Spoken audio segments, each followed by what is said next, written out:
Recorded live. A warm welcome to all of those of you participating in the Mayan Cross Community telewebcast. Believe it or not, this is the 14th out of 20 such calls that are used to welcome the new energy of the 13-day cycle, the Trecena cycle. And the wheels just keep on turning. And I hope our format here is allowing you to deepen your sense of how these Mayan time cycles affect our rhythms and give you a more clear sense of how the Mayan day signs work when they're embodied in people. And let's see, today is September 4th, 2013, according to the Gregorian calendar. And this is Barbara Sadler, creator of the Mayan Cross website and producer of these calls. Today's discussion is on the energy of 1.Knowledge, spelled N-O-J, and that's a translation from the Quiche language. And it translates to a lot of the clans in Guatemala as a sense of the knowledge and the deep knowledge that comes from our brain as opposed to the knowledge that's in other chakras like the heart or the hands or the root or what have you. The Yucatecan translation of this Nawal is typically thought of as earth or incense. And the word that they use is kaban. So in today's discussion, I'll try to attempt to marry those seemingly disparate concepts using a little of my own observation and a dash of wisdom, as well as other ideas, other senses that come from participants on the call. So we've got a number of people dialing in and chatting in. So I welcome you all. Thank you so much for your continued support and being with us as we launch each Trecena. But before we launch 1.Knowledge, let's check in on our experiences the last 13 days under the influence of Kat, or in English it's known as the net. And I'm curious what you were able to scoop up, weave together, and or connect with. The lines of our call here are unmuted, and the chat room is open for dialogue. So we'll open those and find out what other people noticed over these last 13 days, either on a personal level or a global stage level. I was working with Net on the world stage. I noticed a few days ago how President Obama managed to untangle himself from the chemical weapons in Syria ultimatum. And it occurred to me that maybe Kat helped him find the higher political ground, which may result in Congress learning how to overcome the partisan inertia or their entanglement in the net that has been created so frustratingly over the last several months. And then I thought about the Guardian newspaper honoring Edward Snowden as the whistleblower of the year. And it occurred to me that whistleblowing requires casting the net widely so that the garbage and the gifts can materialize towards the greater good. And then lastly, the three key messages that Diana Niad offered after getting out of the water on her epic swim from Cuba to South Florida. 1, don't ever give up. 2, live your dreams. And 3, as it relates to Kat, she said, this may look like a solitary sport, but it takes a team. It takes a team to support such a monumental effort like that. So those are just some of the things that I noticed, from a world stage perspective. Anybody else want to share what they gleaned, or probably still processing a little bit in terms of how COT affected the last fortnight of time, 13-day cycle of the Trecena. Would anybody like to offer any insights on that, or dovetail on the ones that I offered?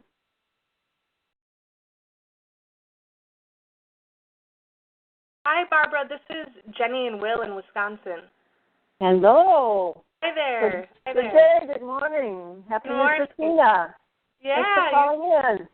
This is beautiful. Yeah, well, I just wanted to share that this has been, COT has been a really powerful cycle for the both of us. We've been doing a lot of shamanic training, but more notably and connected, we were initiated as Mayan walkers on 8 bots, which has been amazing, and it just feels... Congratulations. Yeah, it feels really synchronistic for that to have taken place, for that net to have been cast, and to really bring that experience closer. So it's been a lovely time. And this was with Tata Pedro and Shuni in Wisconsin on their, as they launched their tour of the United States, their 55-day tour of the United States, correct? Right. Oh. So how was the ceremony? How was it you affected by it? How have you been affected by it? I think it's still settling. I think that it's been so transformative that I'm still sitting with the energy of it. It was at Aztalan State Park, and someone who had come to the ceremony had mentioned that they had found a black pyramid head made of black stone, they believe onyx, underneath the lake adjacent to Aztalan, and they believe it's connected to the Mayans. And so it was a really powerful ceremony because there was people there sharing a lot of information about the mounds on the land, and Tata Pedro himself was really sharing visions he's been having on Aztalan about being there before the Mayans being there and being forced off the land for one reason or another. And so it really felt powerful in the sense that the ancestral energy was really strong there. And it just felt like the land itself needed a lot of healing and a lot of remembrance. And so on a bigger level, it felt like there was quite a shift of the energy on the land itself. And so I think, I'm still feeling the call from the land and the need to go back and to do more healing. And so it was just a really powerful time, and I feel like, I feel a stronger activation of my Mayan cross, I guess is what I could say I'm feeling on a more physical and energetic level. Oh, you bet. Yeah. So that I would say is probably more personally what I'm experiencing. And what is your sign, if you don't mind sharing? I'm 4 Kawok. Oh, you're Kawok? Oh, cool. Yeah. Very nice. Yeah, it was great. It's great. And it was wonderful. I was able to share the experience with Will, my husband, and he's 7 Ahmak. So it's been a really beautiful time, and it's been one of the most loveliest nets we've ever casted. I'm pretty certain. It feels great. Oh, beautiful. Yeah. And what just auspicious timing for the beginning of their tour here.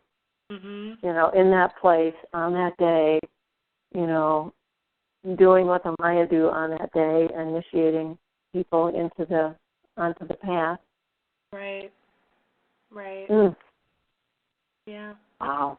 Well, thank you so much for thank you. sharing that. Appreciate all that you do. Glad you're here.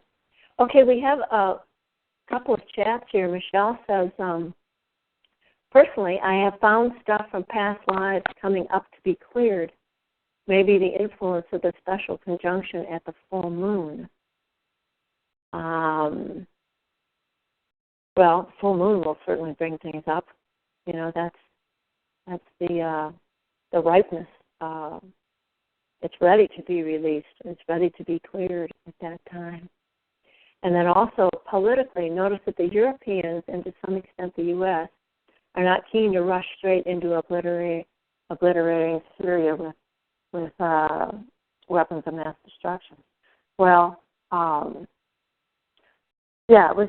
I mean, that whole dynamic was interesting because one day, our Secretary of State had everybody, raising their arms like, we're ready to charge, and within just 24 hours, in about face, thanks to President Obama, who said, we need to take time to think about this and sort through the ramifications. And I think the whole planet breathed a sigh of relief. I mean, that's what it felt like. I mean, you can, with media being so influential as it is, and so affecting of mass consciousness, I think the good news of that is that if you're at all awake, you can sense mass consciousness. I mean, you can sense the tension, you can sense the relief, you can sense the appreciation for, taking time to work through a discussion, a political process in order to make huge decisions like this. And I think that's what these, that to me is the greatest use of the mass media and mass media affected consciousness.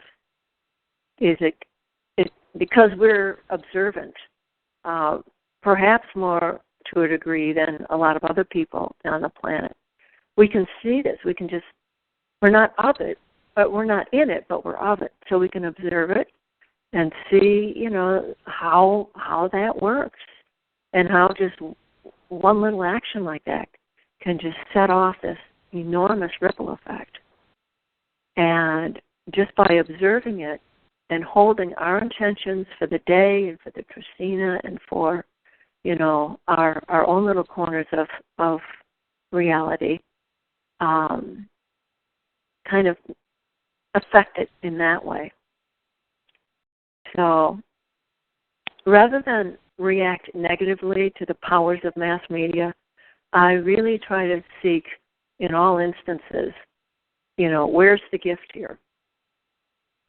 And that really is a function of net also.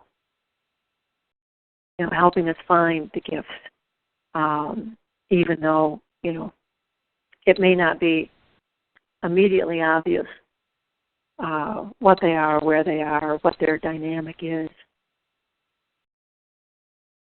So, and now, here upon us is the Nawal 1.Knowledge.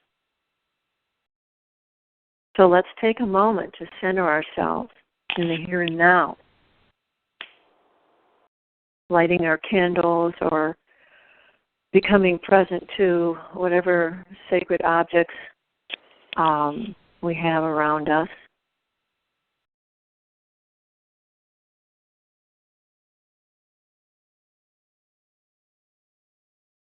And guest 5 just chatted in and said, my brother's family was in crisis, this net Trecena, and our family net has been activated.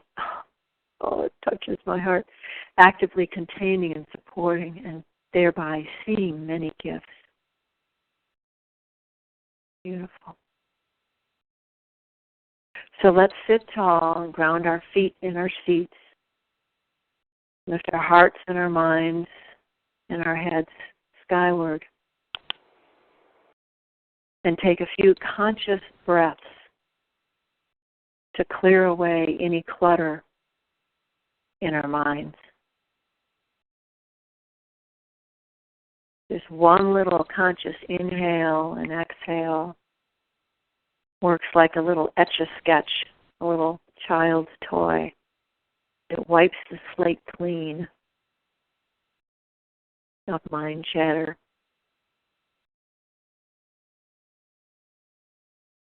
And from this place, we ask the heart of the heavens, the heart of the earth, the heart of the wind, the heart of the water, and the heart of the fire to be with us in this moment. In our hearts, our minds, our bodies, our full energy field.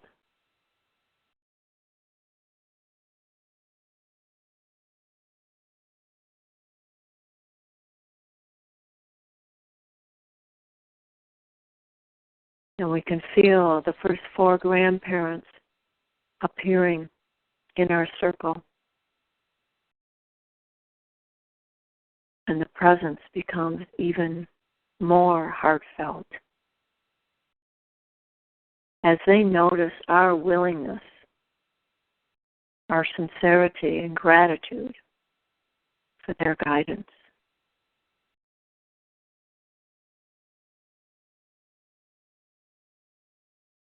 And as our ancestors come forth,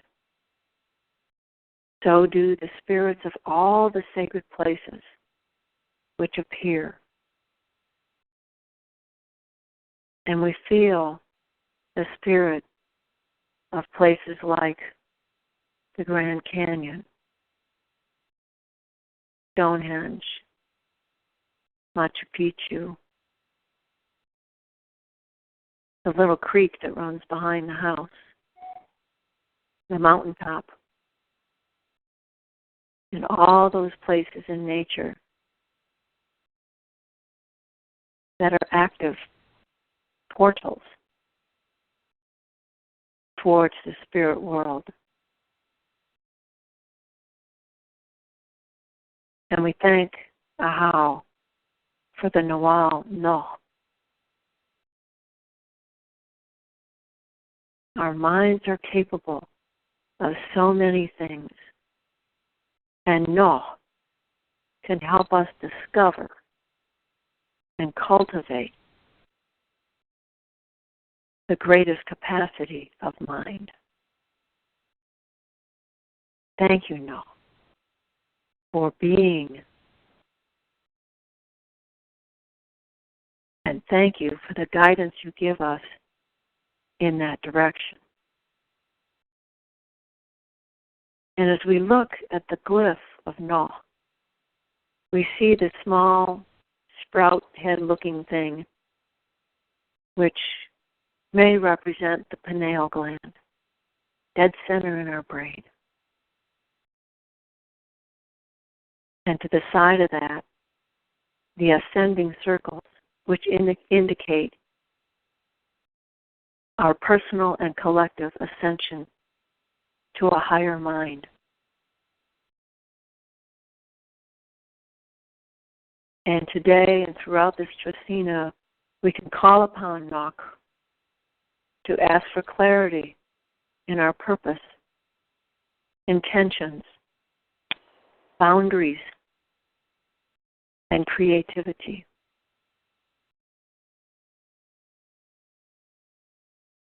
May we ask then for mental nourishment so that we always have something awesome to think about and wondrous things to do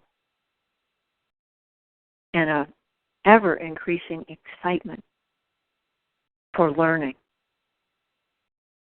Knowledge, can you help us digest what we do know so that we may apply it towards our greatest growth and highest good? Knowledge, guide us in that direction. And at the fire, we often use teardrop copal, the little golden nugget variety. And passed around the circle, we each take a small handful of the copal and hold it up to the middle of our forehead where the Ajna chakra, the pineal gland, sits, midbrain. And all of us can do this now with those little imaginary beads of golden incense. And hold them in your hand up to your third eye. And for several moments, let's just hold them there, eyes closed, connecting with No, asking for assistance, helping us and our loved ones evolve the facts and events which occur under the veil in the third dimension, helping evolve those into the deep knowledge from the earth and the heavens and into the wisdom of the soul.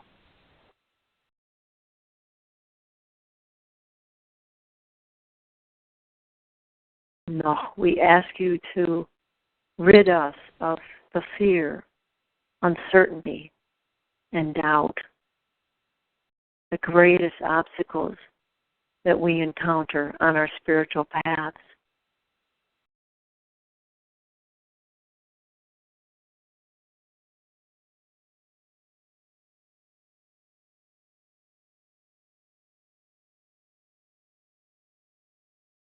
No can lift the veil for that awareness of our oneness. No can let us feel free, open, and loving under that veil, knowing that this is all there is. And let us embody that into the depths of our being.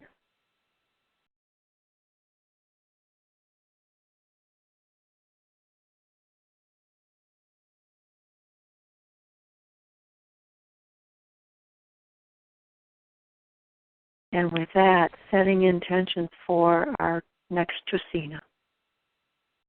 Influence, affected by this beautiful, powerful energy of No.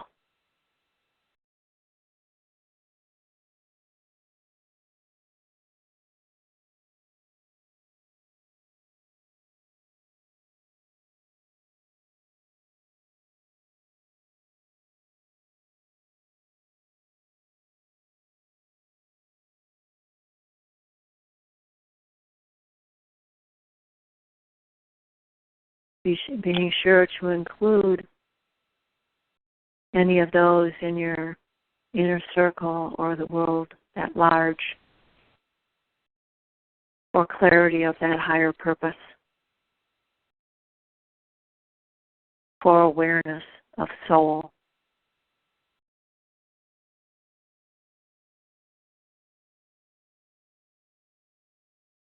And now let's do the count. 1.Knowledge. 1.Knowledge. Keb-Knowledge. Keb-Knowledge. Oshib-Knowledge. Oshib-Knowledge. Kahib-Knowledge. Kahib-Knowledge. Tob-Knowledge. Toh-Knowledge. Wachib-Knowledge. Wachib-Knowledge. Ukib-Knowledge. Ukib-Knowledge. Washakib-Knowledge. Washakib-Knowledge. Beleheb-Knowledge. Beleheb-Knowledge. Lahu-Knowledge. Lachuch-Knowledge. Kulahu-Knowledge. Kulachuch-Knowledge. Kablahu-Knowledge. Kablachuch-Knowledge. Eoshlahu-Knowledge. Oslachuch-Knowledge. Matyash-Knowledge. We feel you. We appreciate you and make our offerings. And now we can all figuratively move our hand away from our forehead that's been at our third eye bring your hand to your heart, and then gesture gracefully as we open the hand and lightly toss the golden beads of copal into our virtual sacred fire. And watch as the fire gets hotter, fueled by the intelligence of Noh. The flames getting higher and brighter. They're so beautiful. They're completely gold. The blues and the oranges transmute to gold. And this is the signal that our intentions are very well received. And the flames of Noh dance endlessly. And we know that the fire and the Nawal Noh are very well fed.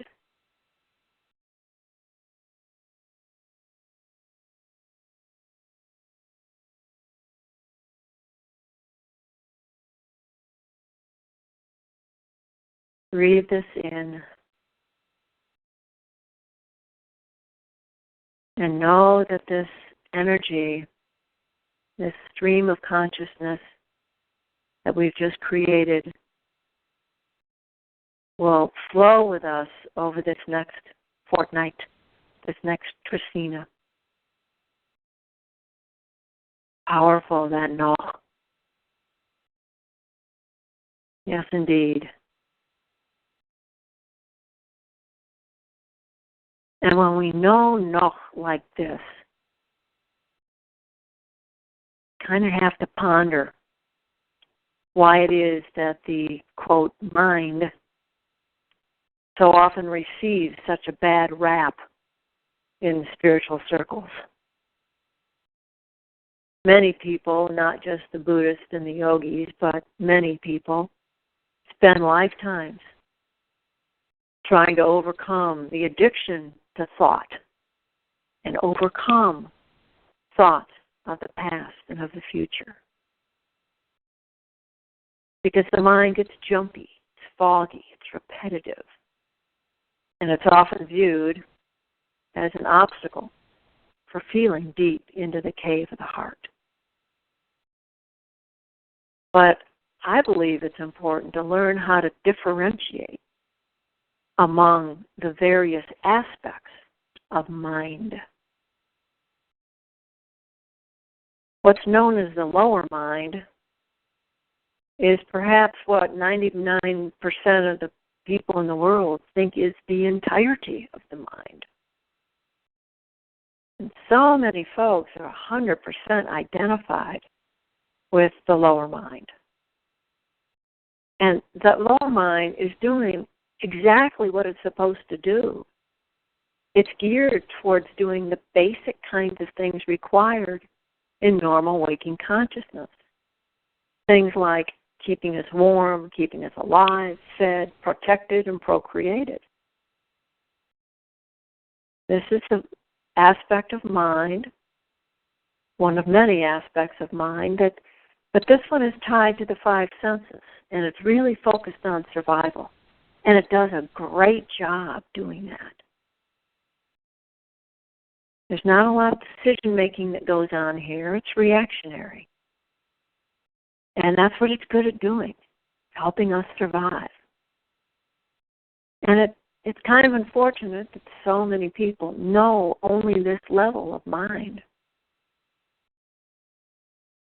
Because what we just experienced with Noh is clearly a lot more than that. Noh is the higher mind. There's another level of mind that's known affectionately as the monkey mind and dubbed by the yogis as chitta, C-H-I-T-T-A, chitta. And this part of mind is the memory bank. It's a storehouse of all of our previous experiences, good, bad, and indifferent ones. Much of this is in the subconscious, and much of this influences the way we respond or react to certain stimuli. For example, if you've never seen a house on fire before, you may not stop what you're doing when you smell smoke or if someone yells fire. So that's another second aspect of mind. Then there's the ego. Oh yeah, the almighty ego. Our individual identities, shaped and conditioned by karma, by parents, school, friends, money, culture, and in short, by life itself, the 3D life. And this recognition of our ego automatically separates us from the others, makes us feel like an individual and different from everyone else, unique and unrepeatable from the total of humanity. Serves a purpose. It's not to be ignored, but it is important to put it into perspective, like these other levels of mind that we're talking about. Then we go to the next highest level of mind, which is known by the Buddhi by the yogis as Buddhi, Buddhi, where the name Buddha was derived. It's also known as the intuitive mind, intuition. And this is an aspect of mind for many of us that may need to be cultivated so that we can work with it and trust it and be led by it without hesitation, in complete surrender. Much like we did a few minutes ago when we opened up and invoked No, the sacred fire. This is where creativity is sparked. This is the beginning of its flow. And when you're in this level of mind, you're supplanting all other levels of consciousness that we just talked about. And we open to and become under the influence of what's known in so many circles as the zone. And then finally, the higher mind is pure beingness,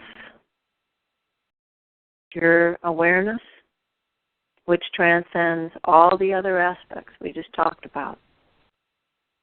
Transcends reactions, conditioning, memories. It's so simple to be here. And yet, those other aspects of mind become like barricades to getting there. No is in this realm. And Carlos Barrios talks about how akin no is to nacht, N-A-J-T, nacht, which translates loosely to space-time. That space-time beyond all material constructs. The limitless, infinite, complete consciousness.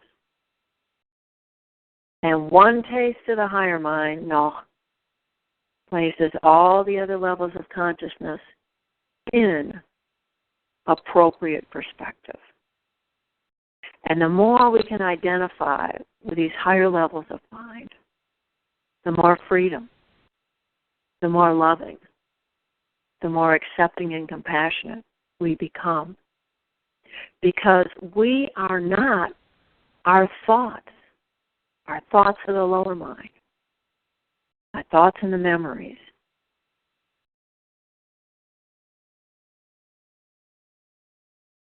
We are not our thoughts. We are much more than that. And experience with Na lifts the veil and offers to us the magical gifts, the realm of the mysterious, the mythical, and puts us in touch with our God Gaia-like nature that exists within each and every one of us. Always has. And Noh lifts that veil so that we know that this always has and always will is the ultimate reality.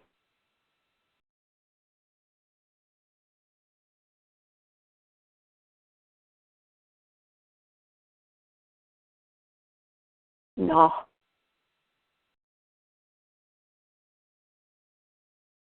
Thank you for being with us here.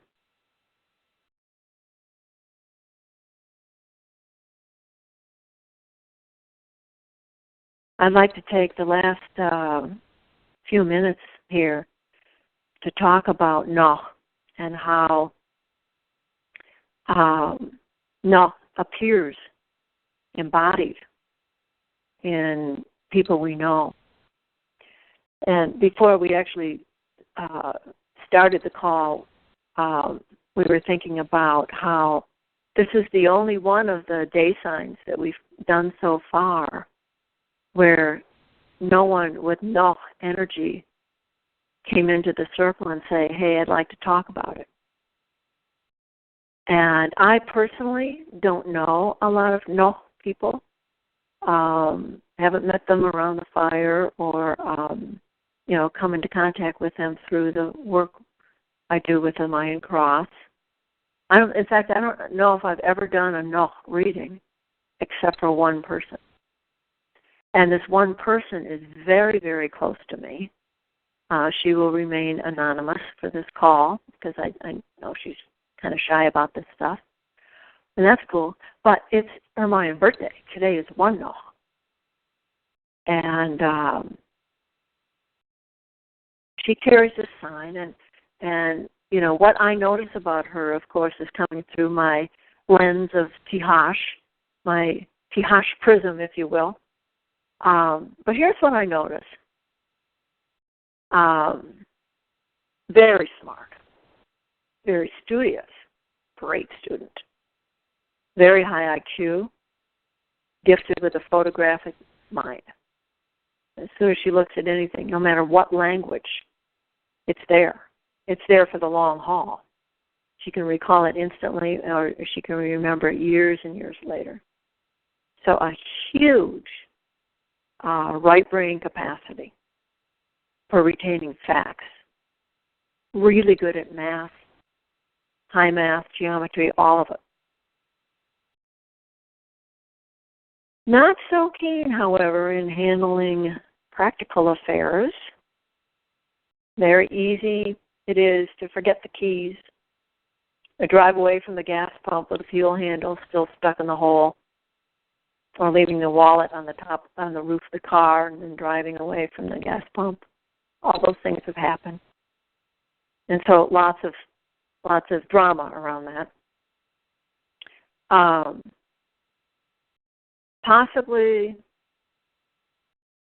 Probably would forget their passport on the way to the airport, realize it, in the midst of trying to catch an international flight. I mean, stuff like that is pretty typical.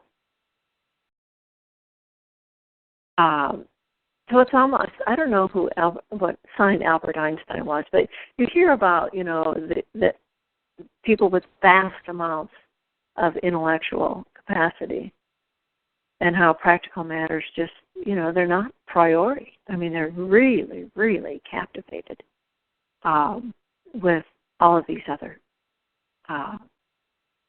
ideas and thoughts. Barbara? Yes. Hi, this is Mary. You were mentioning that you didn't have anyone that's Earth or come forth, or that you don't know many of them. I am an Earth. Well. I'm a 12 understanding Earth. So, are you Mary from Indiana? Right. Oh, great. Okay, well, I don't know why you didn't step into this, but you're here now. Right, and I don't know, whatever I just didn't. So, And from whatever little I know of you on your Facebook posts and stuff, the fact that you're Nok does not surprise me one bit. Oh, really? Why? Yeah, here, let me go a little bit further into what I notice about my Nok. My Nok, okay. one of my life. Absolutely in love with the earth. Yeah. All plants, knows all the botanical names. All animals. It doesn't matter what variety, species. She's absolutely in love with all of the elements as well found in nature. But honestly, in her case, people, not so much. Not so much. They can be mistrustful. They can be disappointing in a lot of different realms. She's much, much happier just being completely immersed. Her third eye began opening at age 17 with seeing the chakras spinning in a loved one, connecting with the green energy of the heart chakra. And she saw it right away. So visual experience with it. Didn't know how to process that right away. But once she started working with, she had a couple of mileposts, a couple of guidance points, talking to her about the chakras, she got it, quote unquote, immediately. On this path, and she's still a young, relatively a young adult, is still challenged. I shouldn't say still, because a lot of this happens all through life, really, by the fears, uncertainties, and doubts. Does spirit really exist? Is there really a God? What? And still ask, has occasion to ask the big questions, like, why am I here? Does God love me, etc. But really cool that my Nok has learned to channel her energies towards positive outcomes. Learning how to mitigate the drama, how to take this vast intellectual capacity and turning it into meaningful work. She is on her way to becoming a healer, and she knows it, and she's in love with that idea. Even though she could be a systems analyst, for a computer company too. But she knows what her strengths are. She's learning how to leverage them and not give fuel to the negativity that can nag and deflate her dreams. And I'm very impressed with that as a young adult and observing, her with that process. So Mary, does any of this resonate? Somewhat. I can relate to the thing about misplacing things and trying to have control over my environment. And I can relate to that, yes, I feel like I have a deep call to really love the earth and spread that in such a way that I lived and, built a home that was totally off the grid. And so in some ways I feel like practical matters are difficulty for me, but on the other hand, I'm very practical. So I feel like I'm kind of both. Like I can be way out there and I can be grounded at the same time, and sometimes I get a little too much into one or the other.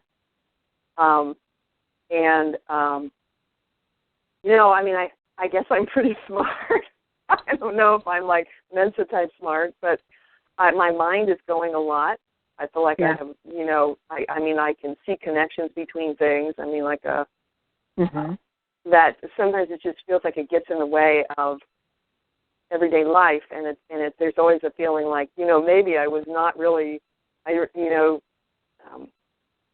nurtured for what my capacities are. That I feel like my capacities are so great, but I sometimes get blocked by just physical reality sometimes, you know, like right in front of me.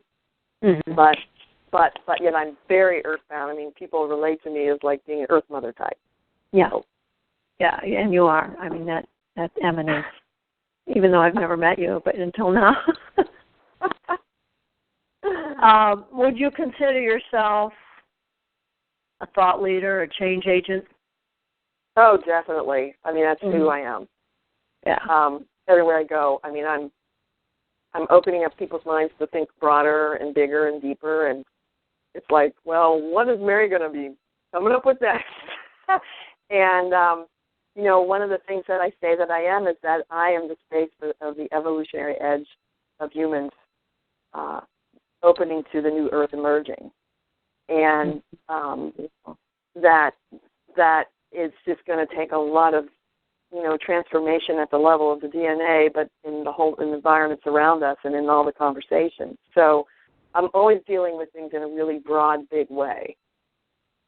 Yeah. And what's your number, Mary? If do you mind? You don't mind sharing? I'm a 12 understanding Earth. Yeah. Nice. So, are you a healer by profession? By any chance? Yes, I am. I am sitting in my healing room right now. Well, that's, you know, I mean, this is one of those Nawals that is known to have propensity for sharing those gifts. And, you know, it's like the Maya always say that if you're not doing what you're meant to do, you're going to get ill. And I would like to ask, you know, earlier in life, were you following some other dream and then found out, no, you know, you've got to be a healer, or have you always been one? Well, professional. I mean. Yeah. Well, you know, I did do something different, and I was, you know, a secretary because my family thought I should be one, you know, and so I worked in businesses, you know, worked in the business world, but I always felt like, you know, there would be this message I got, and, you know, this was in the 80s when Reiki started coming out, and I was around Reiki healers. It was pretty new then, and I just remember that the boyfriend I had at the time, I was riding on his motorcycle, on the back of his motorcycle with him, and I felt this energy come through my hands saying, this is Reiki. And then also, you have it. And that the message was heal yourself and others back to the earth. And that was the message. And I was working a lot with dance as healing at the time, and I thought I would want to be a dance therapist.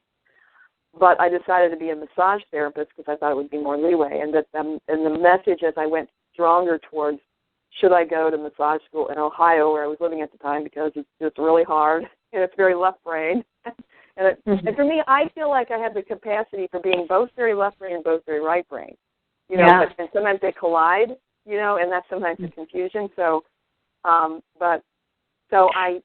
went. This is interesting because, just to interrupt, because I think maybe you can add to a notion that has been presented, and it just came up in the chat also. Michelle is saying, to me what you're saying is this energy has the goddess or the Gaia quality we are learning to embody.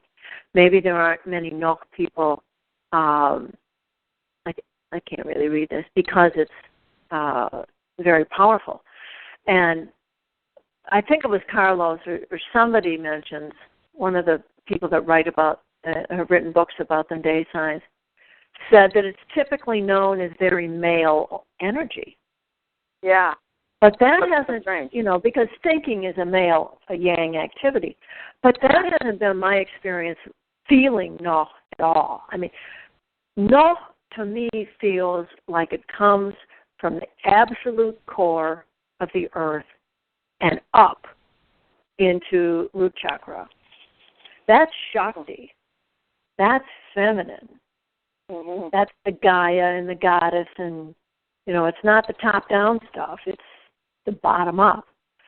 So do you have a sense? I mean, you're saying that you can work it both ways, you know, both left and right.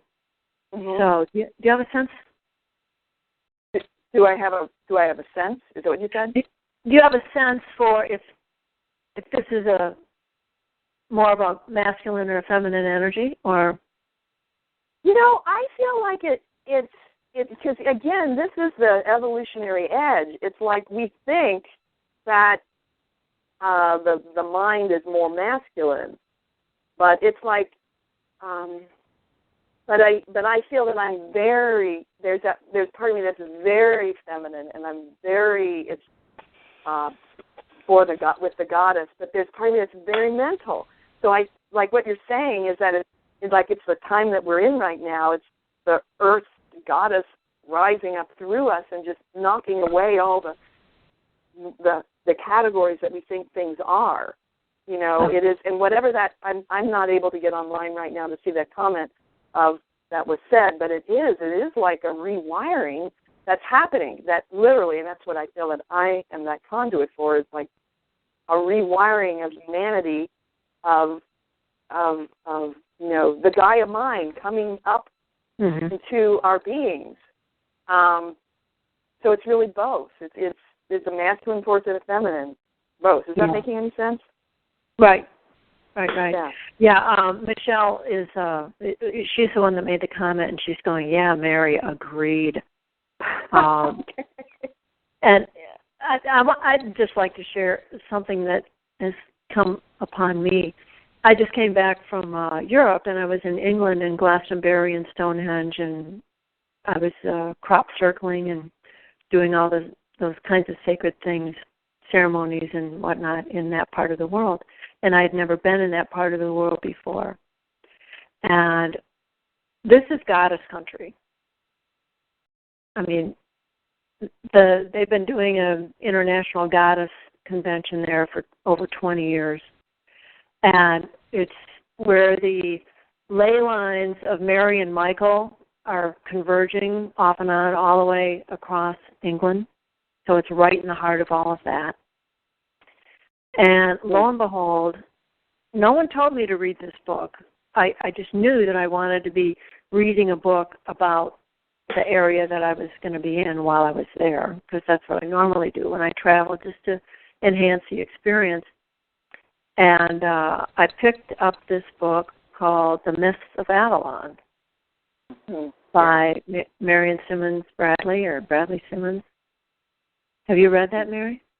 Oh, I definitely know it. I haven't read the whole thing, but I know definitely people have read it. Gosh. I mean, if you haven't, I mean, and it falls just right into this whole notion of what's happening in the new Baktun. I mean, it describes it perfectly, because the gist of it, it's the story of King Arthur from the women's eyes, and specifically from the eyes of the Lady of the Lake of Avalon.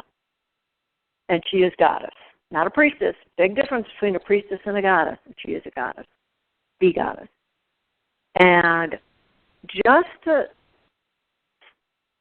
the gist of the plot is that this is what existed before the Christians showed up and started laying down the new law of the land.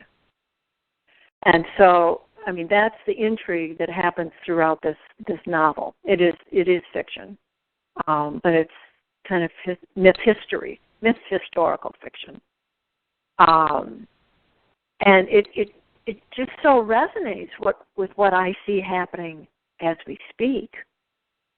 And it's exactly what Mary was saying. You know, it's like it's a blending of these energies, and no.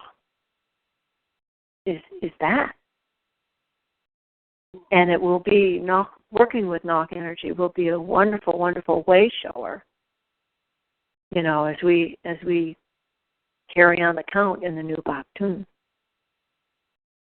Yeah, and I want to say, to add to that, what I experience is that I definitely am the bridge between worlds of different, like when you're saying about the Christianity, like the Christianity and then the Earth Goddess thing. That's exactly where I am. I'm totally with my goddess women, but right now I want to tell you that this room that I'm in, my massage room, is at a retreat center that is run by Catholic nuns. And so I have a connection because I'm a Catholic, a recovering Catholic, whatever. But I'm really the bridge between that kind of traditional and the something other than that. And yet I have to say, these nuns are really into very deep spiritual, mystical stuff that sometimes they have to keep undercover.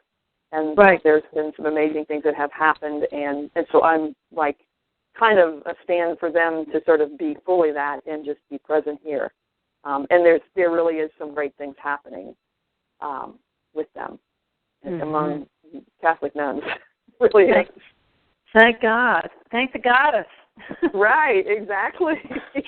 Oh, well, since you're on the line, can I ask about your experience, what you noticed when you discovered your Mayan cross, with the conception energy, the right and left arm, the destiny, the year bearer? Yeah, and again,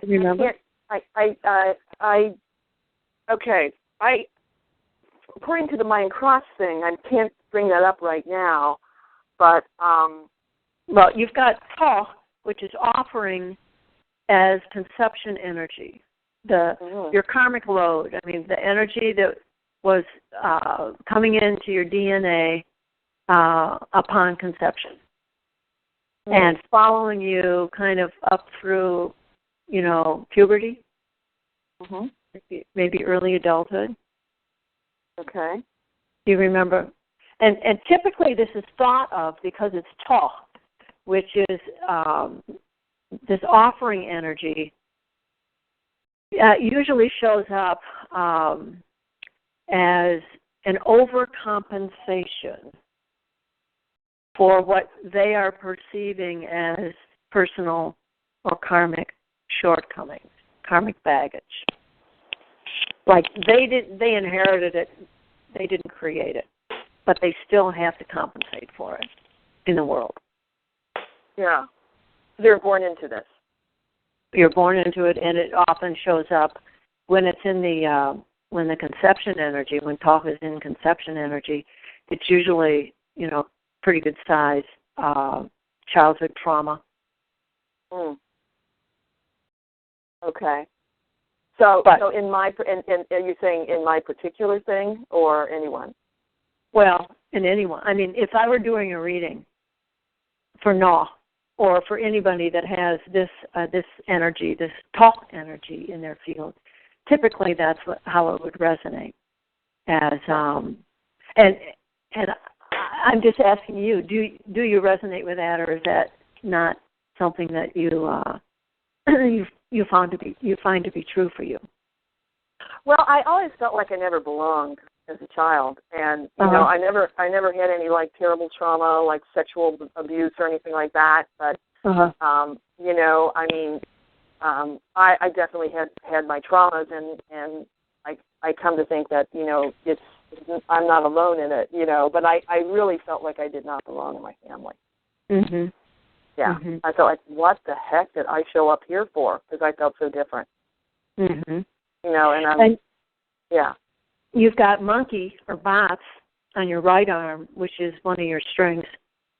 Playfulness, creativity, intelligence, again, humor. Oh, yeah, definitely. My husband's a monkey. Oh, okay. Oh, cool. Sounds like you're well aligned. Yeah. Oh, whenever you have a match like that, I mean, that's definitely something, it's something big on the compatibility scale. Mhm. Mhm. And how about Akabal, which is twilight or night, on the left-hand side, which my interpretation of that is because it's on the left, it's an area of challenge, and it could be that, this is my interpretation again, that you may have a hell of a time establishing healthy boundaries. Establishing boundaries? Yeah. Like, that has been an issue that has come up in my life, yes. And getting overwhelmed and then withdrawing and then going back out, and oh my God, I'm doing too much. Yep. Mm-hmm. And I would say that I experienced a real trauma of that in my 20s. You know, I just at a certain point and found ways to manage it, but it still creeps in. Yeah. Partly why I live close to the earth. Yeah, exactly. I mean, that's where you stay grounded. That's where you know, that's your domain for sure. And then that's why I'm in healing. That's why I'm in a healing profession. Yeah. Too. Yeah. Right. Yeah. Well, you've got to keep the channel clear for others. Mm-hmm. And then you have Serpent Khan as destiny, which is, you know, the symbol of ultimate transformation. Yeah. So you have all the potential to be a self-realized elder. Oh, wow. Mm-hmm. Yeah. It's right there for you. Right at your feet. Mm-hmm. Sounds like you're walking it, too. Yeah. Yeah, thank you. Yeah, well, that is my goal in life. I mean, no, really, I mean that in a way that I realize that, and yet it's good to hear it spoken, and I have to keep remembering it. And daily I deal with my stuff, and it comes up, and my insecurities, and it's the doorway to that transformation of being self-realized. It's just to face the doubts, to face, you know, getting vulnerable, and, you know, facing the nasties, and that's the doorway. Mm-hmm. Yeah. Beautiful. Thank you. Well, Mary, I'm so glad you hopped on the call. Is there anything else you'd like to share with us? Just, you know, open door here.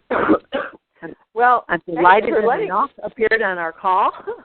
Yes, and I got on late because I was in another company. What's that? I'm forever grateful to you. Thank you. Well, I'm so grateful to be on this call and that I could step in, and it's been a real treat and a delight. And one other thing I want to say is that I have been working with the Mayan calendar since about 2004, and I had at one point, what I did is I did collaging. I did I worked with collage daily, and I did like a one sentence thing for each day, and I would have each day build upon the next, so that what I created, like I would put a piece in the collage, and then I would have the calendar down below, like you see a regular calendar, and I would do like it was like a running poem that I created, and I did that over a series of few years. So, and I've shared that with some people. So that's how much I have practiced the Mayan calendar, and it feels like it's perfect for an earth mind like me that likes to get off, you know, that has this whole big vision, like the right brain way open, the feminine side of the left brain, like going into this intense detail. So it was a way to do that. And one of the things that I'm doing is like I stopped doing that just because I needed to, and I have it all in my studio room, which is now like got full of stuff, and I'm in a process of letting go of things. And recently I went in that room which has a lot of my artwork. I found a big snake skin, huge snake skin of a black snake. So something's going on. So the serpent showed up. Okay. Yeah. Yeah. So that's your destiny. Another person I'm working with, a strong elder woman said, I think that room wants has your heart and wants you to pay attention. Oh. Mm-hmm. Do you have a photograph of this collage? Oh, I have. I could. My art has appeared in some of the Karen Major-Growski, who puts out that calendar. And I've had some of my artwork in that calendar like several years back. But I have. Is there any way you can share some of that? Because sure, I have a lot of them. Once we record these calls, we make a YouTube out of them, and we use visuals along with the voice track.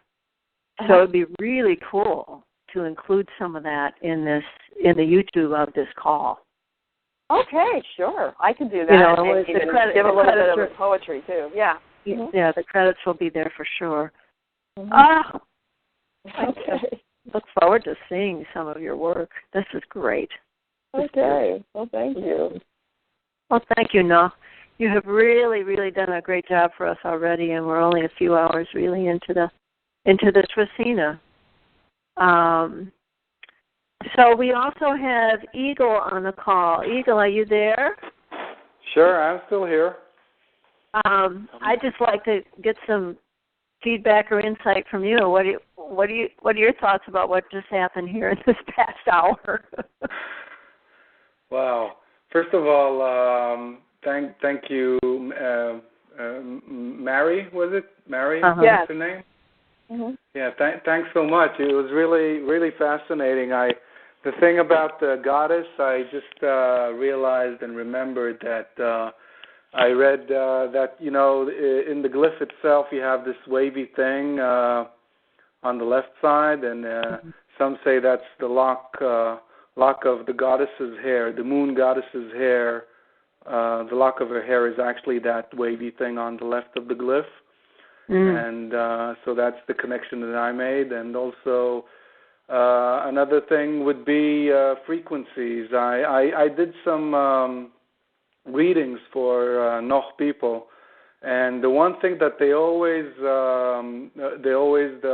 agreed with me about was that I told them that wherever they are in the world, they can just like plug into some sort of energy, some sort of frequency, and get along with people, like even if they don't know their language.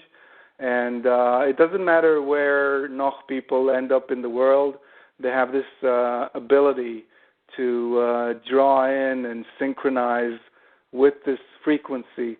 And Ian Longold wrote that another aspect of this is the fact that migratory birds and whales and elephants, they use this to know where, let's say, to find sustenance, where to find elephants can walk for thousands of miles till they get to a water reservoir, or maybe hundreds of miles, but just keep walking. And the way they do it is through their feet.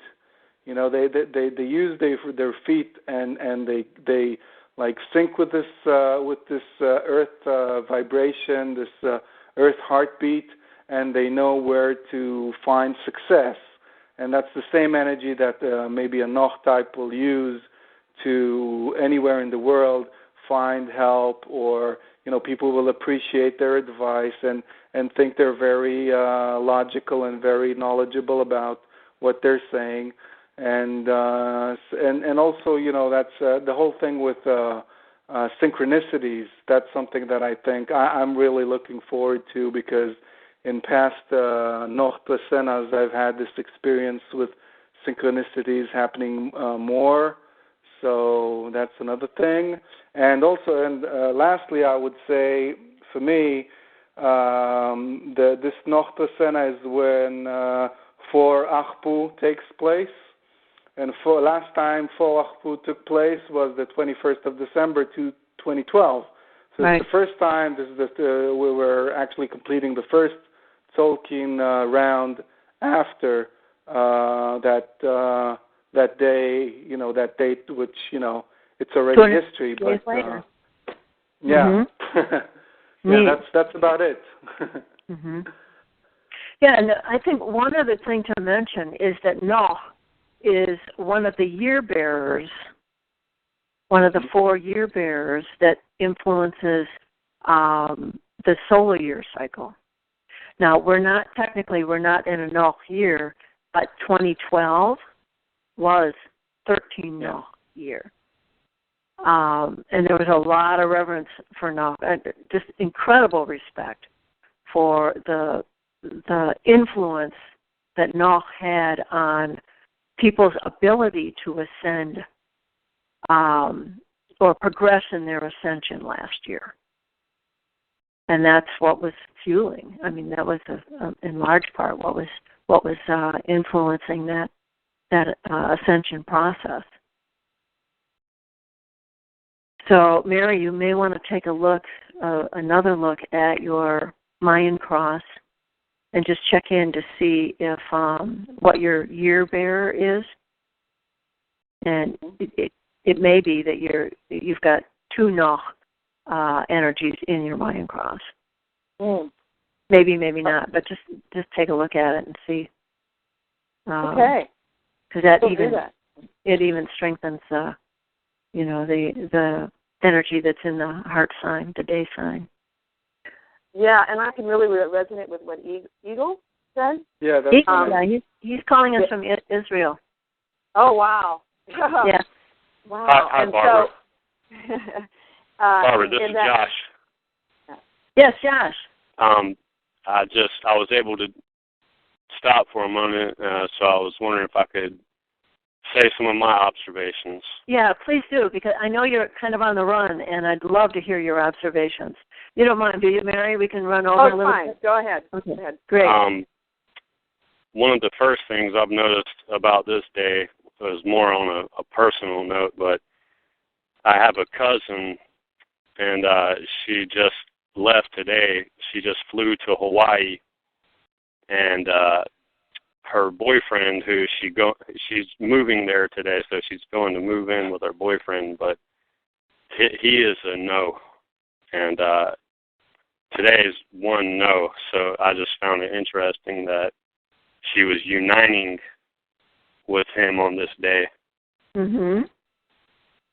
Another thing that I've found about no is I've seen it described as being a bridge of communication. So on this day, bridges of communication are formed. And I've done some research, and a couple of things I found about no days are, in Carlos Barrios' book, he describes it as no humans have true wisdom, so we're supposed to ask a how for wisdom. And on this day, the elders would gather, all of the wise men would gather and meet and discuss their ideas and then move from there. And a couple of things that I've observed is that there's been several G8, G20 meetings that occurred on no days. And also, not trying to get into conspiracy too much, but the Bilderberg group, their meetings occur on no days a lot as well. Now, how do you know the Bilderberg group's schedule? Because they're well, there are people who go and blow the cover on them. So right. On those days, you can actually go back and find the dates that they've all occurred on. Okay. And so that's happening now, isn't it? Isn't there one this week or today or something? I'm not sure, but one thing I will mention, as you mentioned earlier, Obama is going to Congress for the whole Syria attack thing, and one thing I've noticed about this Trecena is that Hob Emosh, or 5 crocodile, is in this Trecena.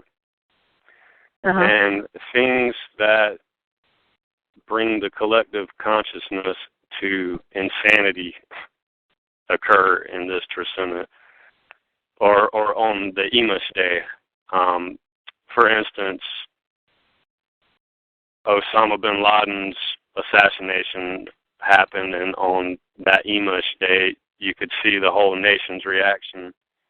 And actually, I believe we went into Libya and got Gaddafi, or Gaddafi was taken out, and on that Emosh day, you saw America's reaction. So, according to what I know of the calendar, I wouldn't be surprised if, we see Congress decide on some course of action in Syria, and then on this next Emosh day, which is Sunday the 8th, we'll be able to see the crazy reaction of everyone. Well, I think that's great, and we always have to keep in mind when we see, this kind of insanity, is that it too is serving a very important purpose, and it's up to people like us, I believe, to find the gift in that and help people understand it as something other than just a negative, blasphemous, piece of insanity. Right. It's just like I was saying earlier about trying to find the positive element of what the media, the mass consciousness affected media, is. And a lot of people don't think of it that way. They just react to it. That's lower mind. Again, that's lower mind. That's coming from, a very ill-examined or non-examined part of the mind. So, very interesting, though. Very interesting. We'll see. Yeah. See, I would like to think that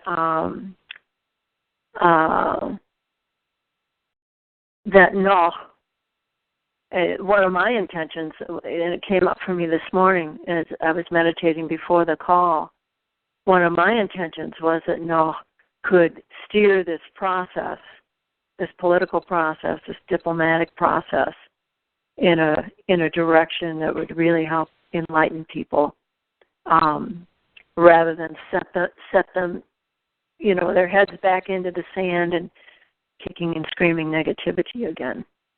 Speaking of just one more thing, and then I'll let you guys go. But speaking of having your head in the sand and having creative thought that will guide us in the right direction, this last Trecena, the cat Trecena, we were all reminded that the problem in Fukushima is not gone, and that we're going to have to come together to take some course of action to fix this problem. Yeah.